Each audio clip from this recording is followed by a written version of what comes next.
Baby, are you still playing that game? Hey, get out of here. Did you stay up all night? Baby, leave me alone. Do you have any idea what time it is? Huh? Oh my goodness. It's PSVR without parole. Viewer takeover.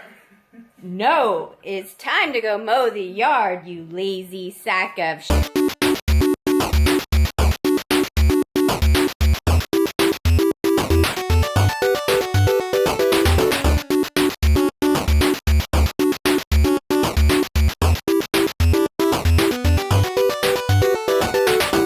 This is PSVR Gamescast Live. We film live every Tuesday afternoon, but that was yesterday, a whole 24 hours ago.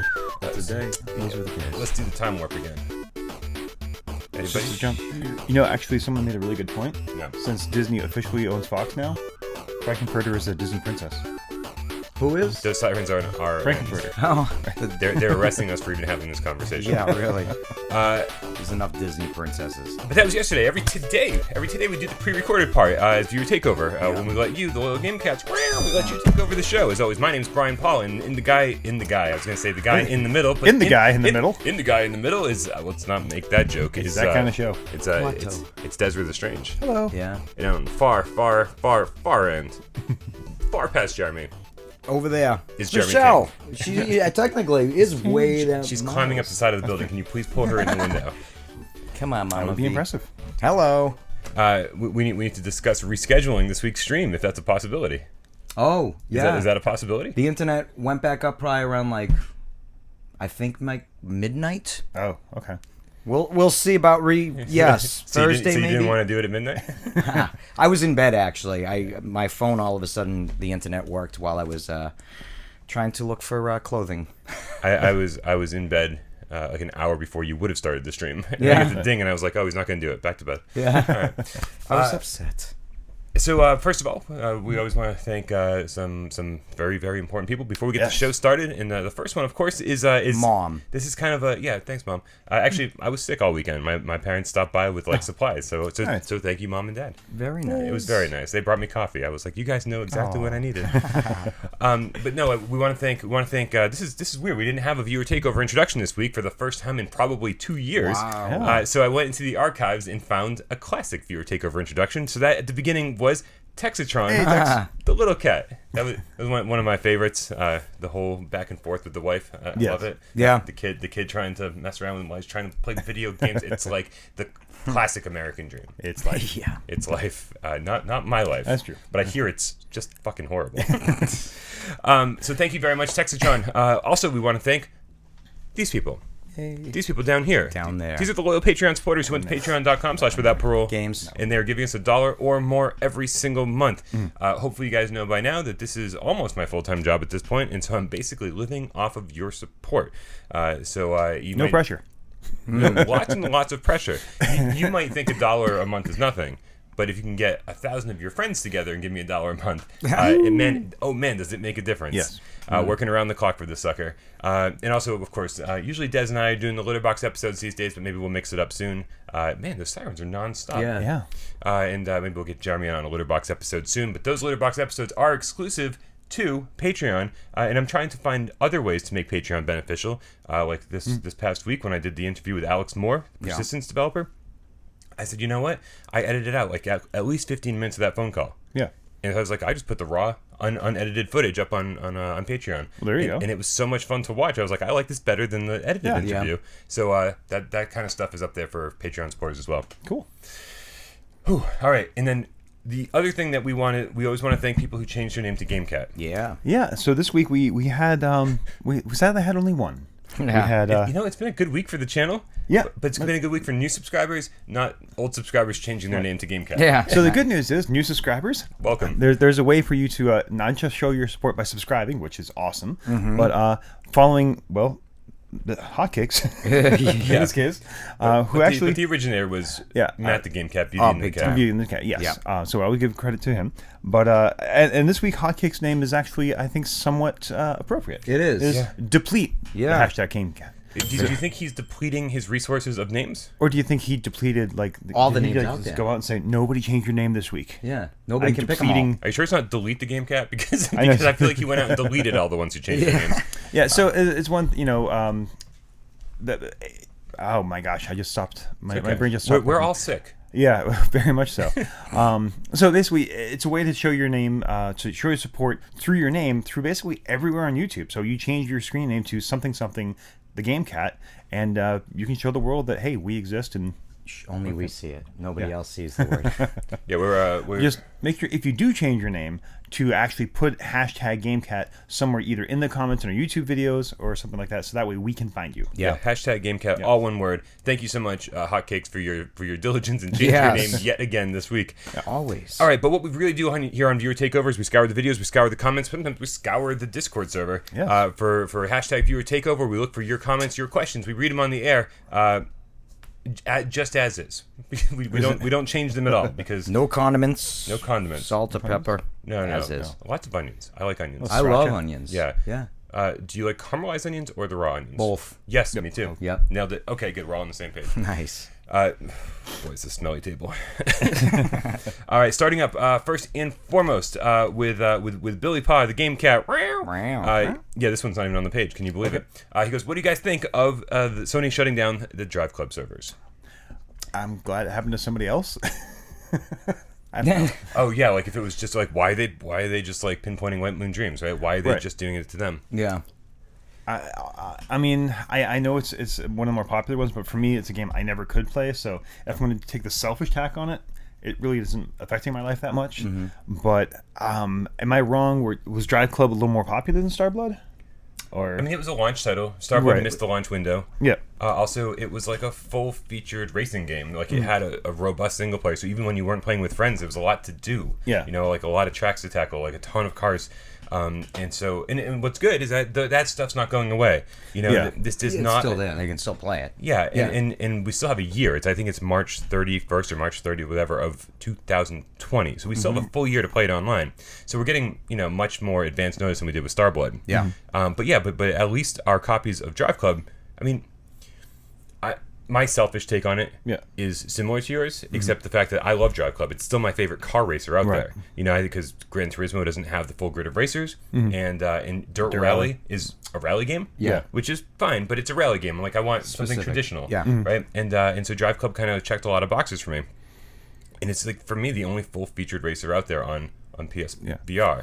For out of the racing games I've played, it's the only one that really gets me. Even Wipeout, as great as it is, doesn't give me that feeling like I'm in a car like DriveClub did. You know what I mean? Well, because you're not in a car. No, in Wipeout at all. not true. I'm moving. There's not even any vehicle. tires on your vehicle. So smooth. but they're way cooler. Yeah.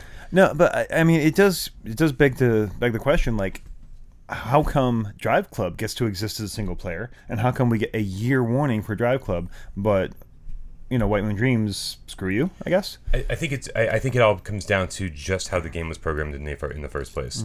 Like you never go on to DriveClub and go, oh, I have to play this online. You could totally play DriveClub and never know that there's an online component. Like if you because there's a whole separate thing. Yeah, it's nice that they integrate the online kind of seamlessly into it. Like sometimes like you'll see like things pop up and like, oh, one of your friends took this turn at this whatever. Yeah. And I like that a lot. But but really like there is a whole single player component, and like I think I don't know how much more work it would have taken for White Moon Dreams to. Although they did say. Jay said in the interview that the patch was ready to go. Yeah. So I don't know. I have no idea what the difference is. That's my questions. Like these are both, like you said, one was a launch title, one just missed it, but they both had full Sony backing, and just I don't know.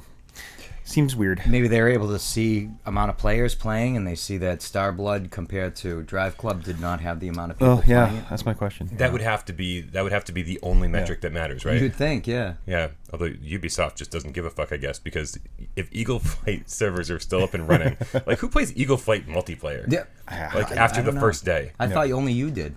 I mean, I tried it once. Yeah. And then I found one other person to play a 4-player game with. I was like, oh, we're just gonna fly around. And obscure reference. My father hung me on a door once. How obscure was that? That was pretty obscure. We don't have once. that much. It's Johnny Dangerously. Oh my God! High five. Nice. That All wasn't is Joe Piscopo's was Joe character, Piscopo, yeah. but yeah. One of those days where you just knew you should have stayed in bed, and then like it just proves itself over and over throughout the course of the day. Yeah. So selfishly, I'm gonna say selfishly. I never really played DriveClub online. Yeah. I'm not missing out on a lot. When we were doing an Honor and Duty stream recently, and the conversation came up, and it sounds like a lot of people are still playing this thing online, like a lot, or at least a lot of the game cats. So like there is a population of people out there that are still playing this and are really going to miss it. Yeah. You know, so let's enjoy this thing online as best we can for the next year. Yeah. It sucks that it's happening, but I mean, Sony's proven that there's really nothing we can do about it. Could this be a sign of things to come for the future? They're shutting down these things because something bigger and better? That's my hope. Yeah. Right? My hope was that they were saying, okay, you know what, Space Junkies is here, so like we don't really need Starblood anymore. You know, and then they said, But like, maybe they do. well, I mean, but they've got Gran Turismo Sport, and I'm like, man, if they just push that game a little bit further, and they give us the full grid of racers, and they make it, you know, we can play it online, and like they just really give us the full Gran Turismo Sport experience in PlayStation VR. Yeah. Then I'm like, all right, absolutely cool. Then, I am totally fine with DriveClub shutting down if you're going to replace it with something bigger and better. Well, maybe they're like, we're too old for the playground, and now we're just the right height for the roller coaster. Maybe there's something bigger and better coming. Who knows? It goes down to more of like Sony's mixed messaging on the PSVR. You know, 2 weeks ago we are talking about how awesome it is that Sony is, supporting PSVR, and State of Play was this huge thing for PSVR, and a week later, oh yeah, by the way, we're killing DriveClub. But it's DriveClub proper, it's DriveClub Bikes, it's DriveClub VR, it's the whole DriveClub franchise. They're just like, okay, 2D VR expansion packs, it's all shutting down. I missed that part. Yeah. Okay, So that's maybe it's too weak on important. the just flat screen And sale play wise. I don't know. And I don't know who's supporting this game at this point, because they shut the developers down, Evolution Studios, like fucking almost 2 years ago. Okay, well then that explains the decision a little bit. That makes a little more sense. Then. Yeah, Okay. it does suck though. It's like between this and that, it's like it sounds like a lot of bad news all at once. Yeah. For sure. All right, speaking of bad news, Here we go.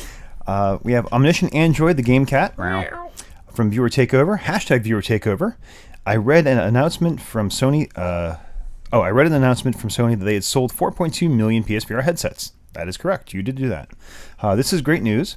But when you read articles mainstream games journalists have written, they go out of their way to belittle this achievement. Do you think they have a vested interest in throwing cold water on the growth of VR? I feel like sometimes people are intimidated by VR almost as if its success is flat gaming's failure. This is kind of like, I don't know, changing the discussion a little bit, but this weekend at PAX, I went and I saw the Magic the Gathering Arena, huge Mythic Championships, they called it. And there's this huge argument in the Magic community with Wizards pumping digital Magic so much that playing cards are going to go away. That paper cards are going to go away. And one of the commentators I heard had a really great point about this. Like, no, what they want is for arenas to succeed so that the paper can keep going. And instead of like, they have X amount of money to promote their games, right? Yeah. And so half of that money goes to arena, a certain goes to paper. If arena gets more popular, more people are buying stuff, which means, arena isn't going to take more of paper stuff. It just means they have more money to spend on all that. So I think for us, for VR, for flat people, for people who do flat gaming, both of us should want both sides to succeed, because that means there's going to be more money total for development for everything. It doesn't mean that, if VR succeeds, flat stuff goes away, or if flat stuff succeeds, VR goes away. It just means, if VR succeeds, that means more money for everybody. Well, more money for Sony, but you get my point. I think Omniscient Android is looking at this in a very positive light. Actually saying, 4.2 million. Yeah. It's easy to say million. Right. Especially when we start off, it was like, a year ago, it was like 2 million. Yeah. Now it's double that. It's crazy. Right. But if you look at a list of, like, consoles and how many they sold grand total, like, this falls at the near fucking bottom of the list. Yeah. Right? Oh, So yeah. It's been out for 2.5 years. And, like, by all standards, it's a fucking failure. Yeah. Right? By all sales figures, it's a failure. Right? You talk to the gamers that are playing it, you talk to the, you look at the attach rate, you look at people who, like, are actually buying games for it. We're buying every single game that comes out. Like, there's never been an attach rate as high as this. Maybe the Vita, which is, again, technically a failure. Right? So there's two ways to look at it. You can say, we're killing it and we're doing way better than we were last year, and like it's so exciting, the future's so bright. But then you have to look at it and say, well, in video game history, we're not doing so well. right? Yeah. So but it's also new tech, and it's one of those things where it's like, it's fine that there's a slow adoption rate because it's generation 1. Yes. And like we're all tangled up in wires, and we're using old Move controllers, and there's like so many reasons for people not to buy it that like when people do, we're like, woohoo! Yeah. It's great. I think next generation is gonna change everything. Right. I don't. Yeah, totally. I mean, people are more patient nowadays in a sense too. Like, 10 years ago, if PlayStation 4 was out and then a Pro came out, I would have leaped on it day one when it came out because I needed to. Now it's like, I don't need it. I've got this one, and I'll wait till the next, PlayStation 5. And I just wonder if, there's a good amount more people out of all of those people that own a PS4 that are just holding off. They've tried VR, and, I'm not saying it's a shitload of people, but more. They're just patient, maybe waiting for the tech to catch up more so it's not so cumbersome. I mean, when you get out of work after working 12 hours, you want to go home and, set up the headset and do all... No, sometimes you're just we're so Americans. tired. We work 12 hours. Yeah, it sucks. Yeah. But I just think it's a slow burn, and some people might be waiting more. I mean, I'm hoping that a lot of people are just patient and waiting for it to catch up a little bit better, the technology and the... convenience. Yeah, I think, the takeaway for me is it's not that the press is being negative; they're being realistic. I think we're trying to be a little more positive about it. Yeah. And the weird thing, I'm just going to throw this in there. It seems like though the thing that the press is guilty of is like PC VR. That's the thing. I'll agree with that. Right? Every It article seems you read like is all about the PC stuff, and it's like, well, actually, PSVR is outselling it by like 2 to 3 to 1. Yeah. So that's where I have a question. When they're talking about raw numbers, now they're kind of right to be saying, hey, this is not as big as Sony wanted it to be. PC community is a little bit more daring than console community. Console people, it's a little bit more laid back. You got a console, you got it. You don't need to do much to it for X amount of years. PC, it's like they're involved. I remember the days building my rig. More this, more that, better card this. SLI more, Crossfire, whatever you needed to do, you would do it. And VR is something like, I'm gonna get that for my PC. It's just I don't know. So I just wonder if the hype is a little bit more uppity. PC gamers are a little bit more accepting of stuff like that. I don't know if I see that as much as you do. I definitely see, like, when I think of mainstream media outlets, I'm not thinking of like Upload VR or something like that. I'm thinking of like fucking IGN, right? Yeah. And IGN is very dismissive of VR as a whole. Like there are people on their staff that are like that own PlayStation VR headsets, and I think more of their staff owns PSVR headsets than any other PC VR device. So very frequently you see somebody like Brian Altano being like, oh, Astrobot's really cool, and he's like, this is a reason for people to buy PlayStation VR, and then it's like seconds later the conversation moves somewhere else, and it's like, because if there's 4 people sitting at a table and one person has a PlayStation VR headset and the other 3 don't, how long is that conversation going to last? Right? So it's like when I talk to Jeremy about video games. It's like it dies quickly. Where's the power button? So I think that's really the answer. Is there's just not enough of them yet, and there will be eventually. All right, who's up, Asia? Oh, good. I get the easy one. Avihaj. Okay. Avihaj. Sure. Avihaj. It just rolls off the tongue. Yeah. From Viewer Takeover. How can you possibly get hyped for No Man's Sky VR? Like this. Woo! Yeah. This company has a huge record on overselling their game, showing a VR pre-rendered gameplay better than most dedicated VR games, and it's a port. I wouldn't get my hopes in check. Oh wait, I wouldn't get my hopes. Oh, you know what? I think I changed that. I would get because I didn't want you to screw it up when you read it. Yeah. And because I thought you said I wouldn't get my hopes up. Yeah. So I changed it to wouldn't. But it's actually correct. It's I would get my hopes in check. Yeah, I would get my hopes in check if I were you. Hashtag Viewer Takeover. I have so many things to say about this. Yes, I know. First, Abihaj. I don't know. That's how I'm saying it. Yeah, Abihaj sounds good. This company is Hello Games. Yeah. Hello. And before this, they put out like Joe Danger games. Like remember the Joe Danger games? Yes. Like those little motorcycle trick things. Isn't there a show Joe Danger? I don't know.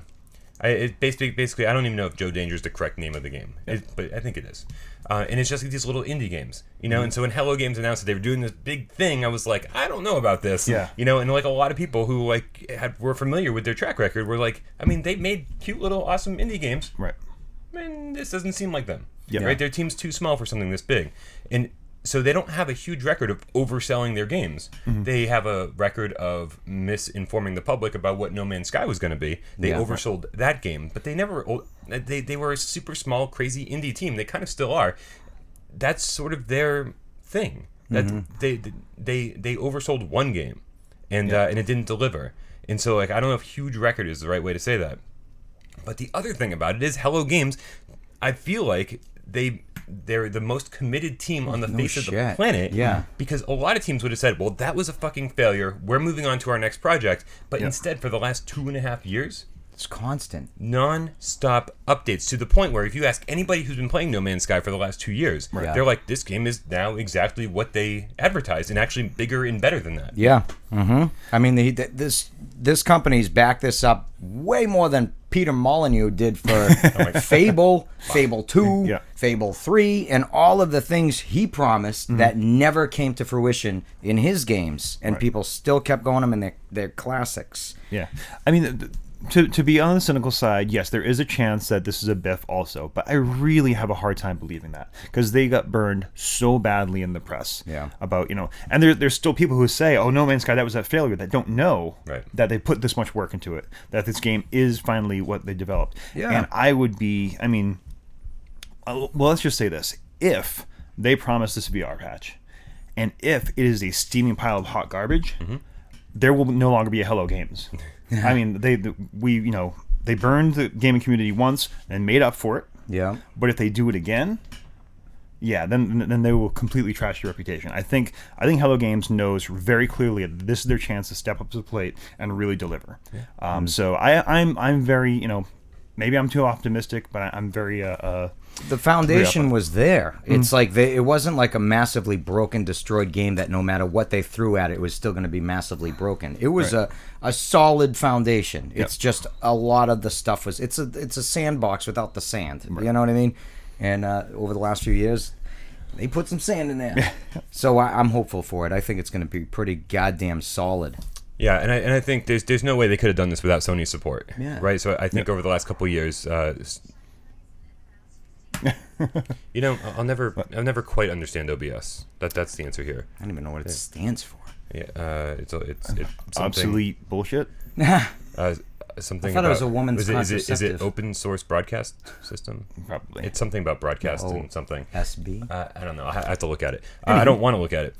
But I feel like if with Sony support with their new track record, they made one biff in like 5 years. Yeah. And they stuck to fixing it. And they were very, very committed into fixing that biff. If there's one team that I trust to do the right thing, it's probably Hello Games at this point. Yeah. So I think they've fixed their track record and I think they're on the right track. I've got my fingers crossed that we could very well be getting excited for nothing. Right. But, I don't think there's no right side to this argument until the game comes out and we all go, oh, you know what? That guy was right. Yeah. Right. Avi Haj, you were totally right. And let's put on the flip side, someone like Cyan has such a huge record on great games, and then they release a VR game that's really subpar, but then we're like, oh no, we love Myst, so we're going to just kind of pretend that didn't happen and keep moving on. And hey, here's our new Kickstarter for a new game, and give us money. A new VR game that's not PSVR. It's like, you know what? That's a good point. Very good point. And then we're going to go finally, because we're running low on time. Finally. Maybe we'll tackle the last big one on the live show. Okay. Yeah. It's Corrupt from AJ Plays Crab Rave Beat Saber DLC. I didn't read that before I said it out loud. Thank you for your comment, Corrupt. He writes, I wish there was an option to remove custom colors. I genuinely perform worse if the colors aren't red and blue. I'm conditioned to read those particular blocks. Beat Saber. I don't know if you got that in the title. Yeah, I mean, that's just... This is going to sound obnoxious, but just practice more. I don't know. I mean, it can. If you say conditioning, that tells me right there. Oh, yeah, you just spent too much time doing that, so spend time with the other stuff. Take time to change the colors and then hit those. The other question is, are you a little colorblind? I mean, I'm not saying that sarcastically. I'm being honest, because people do have a harder time recognizing colors, and there are degrees of colorblindness. So, like, do you have that problem with the pop stars, or is it just the crab thing with the green? I don't get. The question I have is, I wish there was an option to remove custom colors, so he doesn't want the option to change the colors. Well, so the crab Brave DLC just hit yesterday. All right. It changes. I see. Green and I played it for like half an hour last night. I don't even remember. But that's yeah, one crabby. of them is green. And then and like the Pop Stars one is like purple and red or whatever. I hate the colors. The custom colors for these custom for the new songs are they're not as vibrant as the blue and red. Okay. They're kind of like dulled versions, like kind of like almost like brown versions of those colors. You know, like like the I don't autumn of the game world. like if I've got a fucking purple lightsaber, I want it to be like purple. Yeah. Right? Yeah. And then like whatever the other color is now, I think it's purple and red. Is that right? Yeah, purple and red. The red's not as vibrant as normal red. It's almost like a brown red. And I'm like, man, these are kind of gross colors. Yeah. I'm like, you guys might love them, but like when I'm playing, I'm like, give me blue and red, or give me the ability to change it. Give me a slider, so I can like really like pump the saturation up and make them like really fucking Like Crayola. They nailed it. You do a red crayon Crayola, it's way better than the ones you get at Friendlies or whatever, and they give away the little 4-packs. Sure. That's the thing. Anyways. Yeah. It is. Okay. I don't know. I do. I'm not a good Beat Saber player. I struggle to finish the new songs on hard. Yeah. So experts like out of my realm. So yeah, changing up the colors, I will say, since I don't play Beat Saber a lot, it really messes with me too. So I'm kind of in the same boat as him. Okay. But I don't care if they change it or give us the option to. I just like you said, I know I need to practice more. Yeah. I'm always on team options. The more options they give us, the better. Yep. Especially if they're options that aren't particularly costly programming wise. So yeah, I mean, changing it was good, but like you said conditioned, and I think that's a very important word. That's because you spent so much time with the red and blues. Yeah, if that game launched with green and purple, then you'd be like, oh, the red and blue is screwing me up. Right. Yeah. Also, that logo would have sucked if they started with green and purple. Green and purple. Yeah. Awful. All right. All right, you guys, that pretty much does it for another episode of Viewer Takeover. Make sure you change your name to #GameCat. Make sure you submit a viewer... Huh? Do it. Do it, yeah. Do it. Thanks. Do it. Make sure you submit a Viewer Takeover introduction so we don't have to keep diving into the classics. No, I was going to say #Viewer Takeover. No, just send it to withoutparole@gmail.com. Also, make sure you hit us up on Patreon for $1 or more every single month. Patreon.com/withoutparole. Games. And then finally... That's it, man. We got to go. We got a live show to do in like 5 minutes. We're doing it live. Oh, yeah. All right. I'm Brian. That's Des. That's Jeremy. Bye. We love you See all. ya.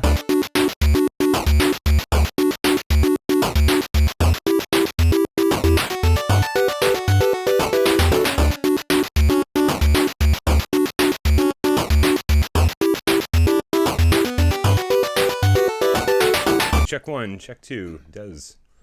Check 1, check 2. Check 1, check 2. Check 1, check 2. Check 1, check 2. That's good. Jeremy. Michelle, is the mic facing the same way and the right way? Yes. That's excellent. Check. Keep going. Hello, how do you do?